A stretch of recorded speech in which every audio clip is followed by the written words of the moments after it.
Nouvelle polyphonie au gouvernement sur la question épineuse de la fin de vie. Catherine Vautrin l'a déclaré sur France Inter ce matin. Elle s'oppose à François Bayrou alors que le Premier ministre demande explicitement deux textes distincts, l'un sur les soins palliatifs, l'autre sur l'euthanasie. Bonsoir Marie-Hélène Trémollet. Bonsoir Pierre, bonsoir à tous. Mais voilà, la ministre de la Santé milite pour un seul texte global et assure que la question n'est pas encore tranchée par le gouvernement. Oui, Catherine Vautrin assume non seulement son opposition à François Bayrou, mais aussi un parti pris, celui d'empêcher les députés de voter l'augmentation des soins palliatifs sans avoir à voter l'euthanasie dans le même temps.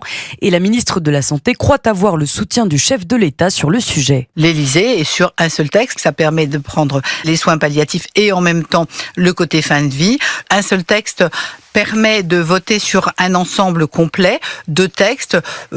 Celles et ceux qui ne veulent pas de la fin de vie voteront contre clairement. J'ignore quelle sera la sortie de ce texte à la sortie de Donc à l'Assemblée titre nationale. personnel, il faut dire que la composition de la nouvelle Assemblée rebat les cartes avec 162 nouveaux députés dont le positionnement n'est pas connu à ce stade, mais aussi un gouvernement fracturé entre ministres réticents comme François Bayrou ou encore Bruno Retailleau et les ministres très favorables à l'euthanasie comme Catherine Vautrin.